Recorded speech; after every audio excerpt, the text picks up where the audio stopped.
అలాగే ప్రతిదినం ఒక ప్రార్థన పరిశుద్ధ గ్రంథం నుండి, ప్రతిదినం ఒక దేవుని నామం, ప్రతిదినం ఒక ఆదేశం వాక్యం నుండి, ప్రతిదినం ఒక వాగ్దానం. ఈ 5 కార్యాలు ప్రతిరోజు మనం ధ్యానిస్తున్నాం.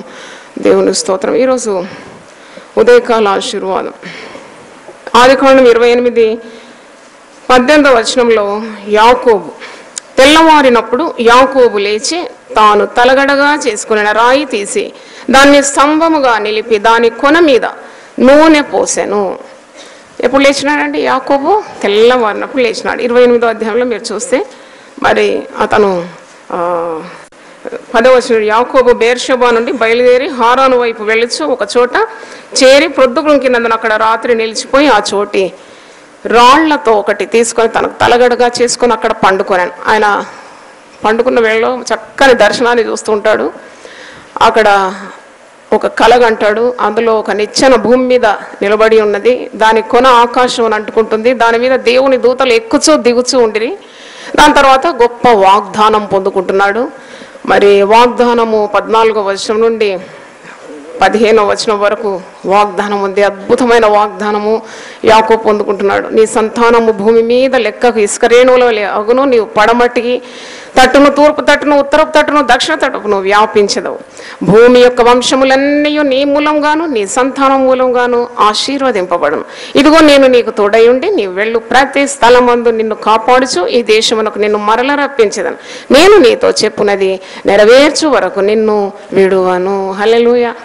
ఇదైతే నేను నా కొరకు తీసుకున్నా. ఈ వాగ్దానం పరిశుద్ధ గ్రంథంలో ఎన్నో ఉంటాయి. నీవు ఆ మాట నీదని తీసుకుంటే నీదైపోతుంది. నేనైతే ఈ మాట యునైటెడ్ పీపుల్స్ ఫెలోషిప్ కొరకు, ఈ సేవా పరిచర్య కొరకు తీసుకున్నాను. మరి యాకోబుకు ఇలాంటి చక్కని వాగ్దానము దేవుడు ఇచ్చినాడు. దాని తర్వాత యాకోబు నిద్రలేస్తున్నాడు. ఈ స్థలము ఎంత మహత్యం గలది, ఇది దేవుని మందిరం నిలవాల్సిన స్థలం అని కనుక్కుంటున్నాడు. అప్పుడు తెల్లవారినప్పుడు లేస్తున్నాడు. ఆ నిద్ర నుండి మేల్కొని తెల్లవారినప్పుడు యాకోబు లేచి తాను తలగడగా చేసుకున్న రాయి తీసి దాన్ని స్తంభం మీద నిలిపి దాని కొన మీద నూనె పోసాడు. దాని తర్వాత మీరు ఇంటికి వెళ్ళి చదవండి. అంటే ఉదయం లేచినాడు. దైవ కార్యాలన్నీ కూడా ఉదయాన్నే మరి దేవుడు తన భక్తులకు కానీ తాను ఏర్పరచుకున్న వారికి బయలుపరుస్తాడు. Early morning has great blessing, great ideas come in the morning. హల్లెలూయా. నీకు చాలా చక్కని తలంపులు, ఆలోచనలు కావాలంటే ఉదయమే లేవాలి. Early morning you will get $3 billion ideas అంట. అంటే ఉదయం లేస్తే అంటే అంత ఐశ్వర్యం, అంత మరి సర్వ సంపదలు ఇమిడి ఉంది ఉదయకాలంలో అని నువ్వు తెలుసుకుంటున్నావు. అంటే భక్తులు ఉదయం లేచినారు. దేవుడు మరి వారు సెలవిచ్చిన వాగ్దానాలు పొందుకోవాలని వారు ఉదయం లేచినట్టు చూస్తున్నాం. మరి దైవశక్తి పొందుకోవాలంటే ఉదయం లేవాలి. కనుక యూపీఎఫ్లో ప్రతి ఒక్కరు ఎప్పుడు లేవాలి? ఉదయం లేవడానికి చాలా శక్తి కావాలి.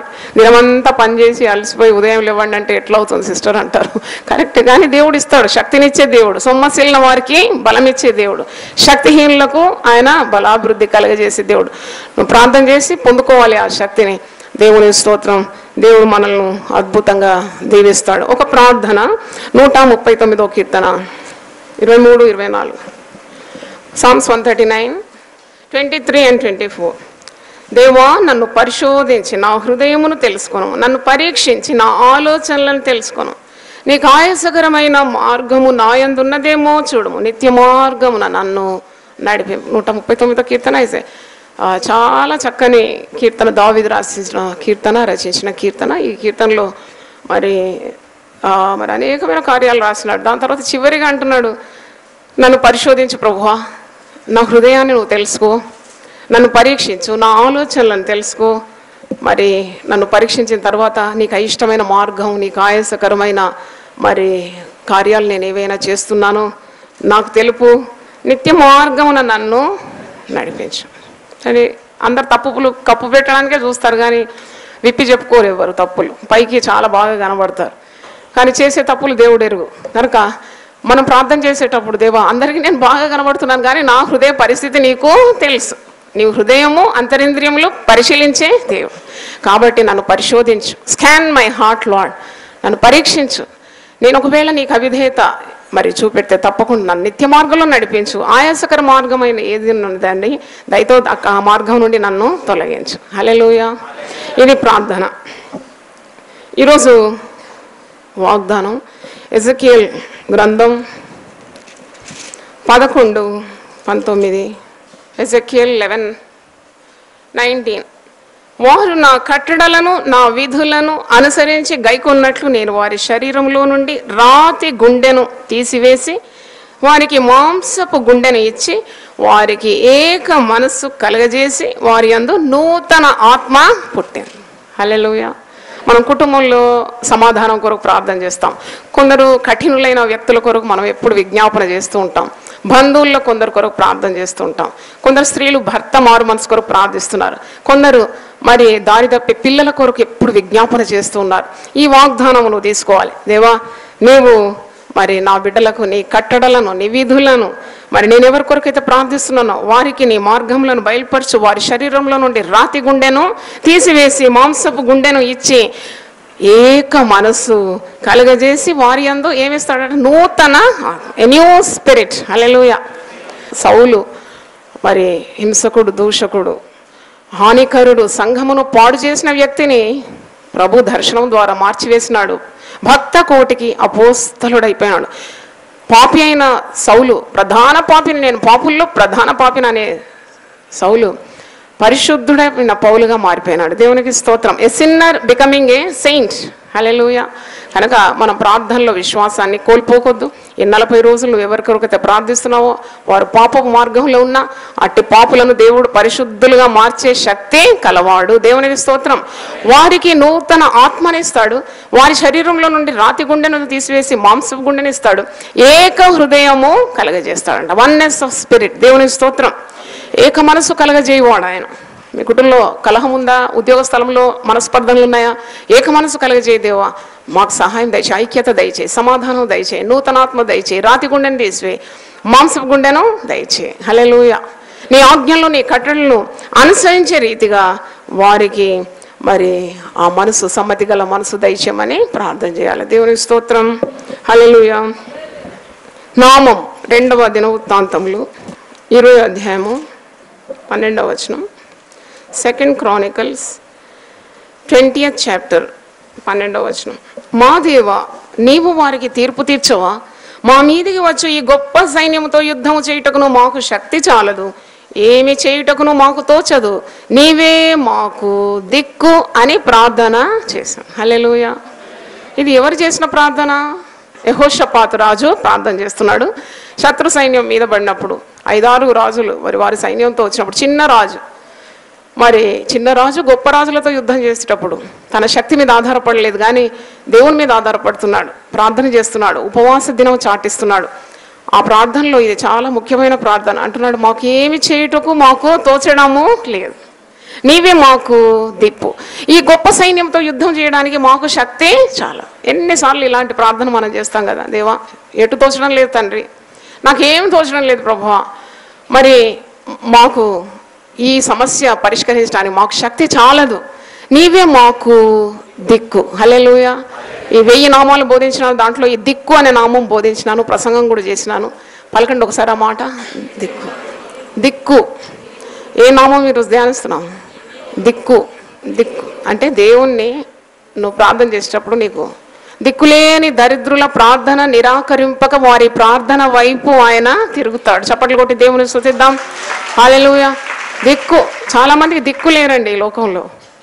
అటు ఆనుకుందామంటే భర్త లేడు. కొందరు భర్తలు ఈ లోకం నుండి దాటిపోయినారు. ఉన్నా కొందరికి లాభం లేదు, వారి వలన శ్రమలే కానీ సుఖం లేదు. కొందరికి పిల్లల ద్వారా నెమ్మది లేదు, కొందరికి మరి భార్యల ద్వారా నెమ్మది లేదు. వారికి సమస్యలు ఎన్నో ఉన్నాయి, పరిష్కరించడానికి శక్తి చాలడం లేదు, వారికి ఎటు తోచడం లేదు. అప్పుడు యెహోషాపాతు రాజు ప్రార్థించినట్టు, దేవా, ఈ గొప్ప సైన్యంతో యుద్ధం చేయడానికి మాకు శక్తి చాలదు, మాకు ఎటు తోచడం లేదు, మాకు దారి కనబడడం లేదు, కాబట్టి నీవే మాకు దిక్కు. హల్లెలూయా చెప్పండి ఒకసారి. హల్లెలూయా. ఆదేశం 307 ఆదేశం బుక్లో 307. 1 Thessalonians 5వ అధ్యాయము 14వ వచనం. 1 Thessalonians 5:14. చిన్న ముక్కని నేను చెప్తాను, చాలా ఆదేశాలు ఉన్నాయి ఇది ఇక్కడ. మరి ఒకటి మాత్రం ఈరోజు ధ్యానిద్దాం. 14 అక్రమముగా నడుచుకుని వారికి బుద్ధి చెప్పుడి. పలకండి ఈ మాట. ఇంకా చాలా ఆదేశాలు కింద. ధైర్యం చెడిన వారి, బలహీనులకు ఊతనీయుడి, అందరి ఎడల దీర్ఘశాంతం గల వారి ఉండుడి, ఇవన్నీ ఉన్నాయి. మనం ఈరోజు ఒక్క ఆదేశం, అక్రమముగా నడుచుకుని వారికి బుద్ధి చెప్పు. విశ్వాసులు తోటి విశ్వాసులను సరి చేసుకోవాలన్నమాట. అంటే ఎవరైనా పెడదారిలో ఉన్నప్పుడు మాకేం పోయిందిలే అని మౌనంగా ఉండడం దేవుని చిత్తమో కాదు. వెంటనే నీవు ప్రభు ప్రేమతో, ప్రేమపూర్వకంగా, అధికారంగా కాదు, ప్రేమపూర్వకంగా, అయ్యా ఇది నీకు తగదు, అమ్మా ఈ మార్గం బాగోలేదు, సరి చేసుకుందాం, దేవుని వాక్యం ద్వారా మనం సరి చేసుకుందాం, అలాంటి స్వభావం ఉండాలి. ఎందుకంటే ఆలోచన చెప్పువారు అనేకులు ఉండడం రక్షణకరమని వాక్యంలో ఉంది. నీకు బుద్ధి చెప్పేవాళ్ళు కావాలి. నొప్పులు అంటే ఎవరన్నా నీతిమంతులు తిట్టాలి, మనల్ని నీతిమంతులు మనల్ని కొట్టినా పర్వాలేదు. ఎందుకంటే మనల్ని నిత్య నరకానికి వెళ్లకుండా మనల్ని ఏం చేస్తున్నాడు, చక్కని మార్గంలో నడిపిస్తున్నారు. దేవుని స్తోత్రం. కొన్నిసార్లు మిమ్మల్ని గద్దించాల్సి వస్తుంది, మీకు బుద్ధి చెప్పాల్సి వస్తుంది, మీ మార్గాలు సరిచేయాల్సి వస్తుంది. తప్పకుండా మీరు మంచి మనసుతో తీసుకుంటున్నారు, దేవునికి స్తోత్రం. అలాగే తోటి విశ్వాసులు కూడా దారి తప్పుతున్నప్పుడు ప్రేమతో వారిని మంచి మార్గంలో తెచ్చే బాధ్యత తప్పకుండా ఒక్కొక్క విశ్వాసికి ఉన్నదని మనం నేర్చుకుంటున్నాం. అక్రమముగా నడుచుకుని వారికి మనం ఏం చేయాలి, బుద్ధి చెప్పాలి. కలహించడానికి కాదు, కయ్యాలు మరి సృష్టించడానికి కాదు, కానీ ప్రేమతో, దైవ భయంతో చేసే ప్రతి పనిని దేవుడు దీవిస్తాడు. దేవునికి స్తోత్రం. హల్లెలూయా. మరి ఈరోజు ఆశీర్వాదం ఆదికాండము 28:18. తెల్లవారగానే యాకోబు లేచి, తెల్లవారినప్పుడు యాకోబు లేచి తాను తలగడగా చేసుకున్న రాయి తీసి దాన్ని స్తంభముగా నిలిపి దాని కొన మీద నూనె పోసు. నూనె అప్పుడే పోదు. ఆదికాండం నుండే నూనె వాడుతున్నారంటే నాకు ధ్యానిస్తూ కొలది చాలా ఆశ్చర్యం అనిపించింది. నూనె అభిషేకానికి, ఐశ్వర్యానికి మరి గుర్తుగా ఉన్నది. నూనె పోసినాడు అక్కడ. అది మందిర స్థలం అని అంటున్నాడు. దేవునికి స్తోత్రం. ఉదయకాలం లేచినప్పుడు చక్కని ఆలోచనలు దేవుడు మనకిస్తాడు. ప్రార్థన 139 Psalms 23:24 చెప్పండి. నిత్య మార్గమున నన్ను నడిపించు. వాగ్దానము ఎజెకియల్ 11:19. కట్టడల్లో విధులను అనుసరించే రీతిగా మరి వారిని దేవుడు మారుస్తాడు. ఇంకేంటి, రాతి గుండెను తీసివేసి మాంసం గుండెను ఇస్తాడు. ఇంకా ఏక మనస్సు కలుగజేస్తాడు, నూతన ఆత్మను వారికి ఇస్తాడు. దేవుని స్తోత్రం. నామము నీవే మాకు దిక్కు.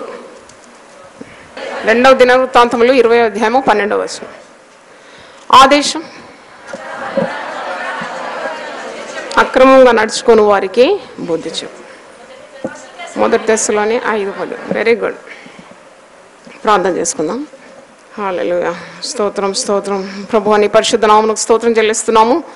కొన్ని మాటలు ప్రభువా నీవి మేము ఉదయకాలం ధ్యానించినాము, ప్రార్థిస్తున్నాము. అలాగే ప్రభువా మేము నేర్చుకున్న కార్యాలు ఏవి మర్చిపోకుండా మా హృదయంలో ఆ వాక్కులన్నీ కూడా నాటుమని ప్రార్థిస్తున్నాం. మేము నడవలసిన త్రోవను మాకు బయలుపరచండి ప్రభువా. వాక్యం విన్న ప్రతి ఒక్కరిని మీరు ఆశీర్వదించమని యేసు నామములో అడిగి వేడుకుంటున్నాను తండ్రి. ఆమేన్. హల్లెలూయా, హల్లెలూయా.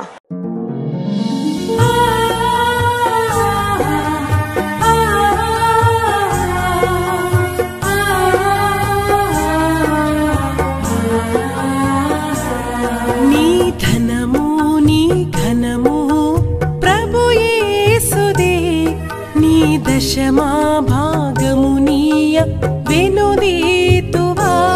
నీ ధనము నీ ఘనము ప్రభు యేసుదే, నీ దశమా భాగము నీయ వెనుదీతువా. ధరలోన ధనధాన్యములనీయగా కరుణించి కాపాడి రక్షింపగా. ధరలోన ధనధాన్యములనీయగా కరుణించి కాపాడి రక్షింపగా. పరలోకనాదుండు నీకీయగా మరి యేసు కొరకీయ వెనుదీతువా.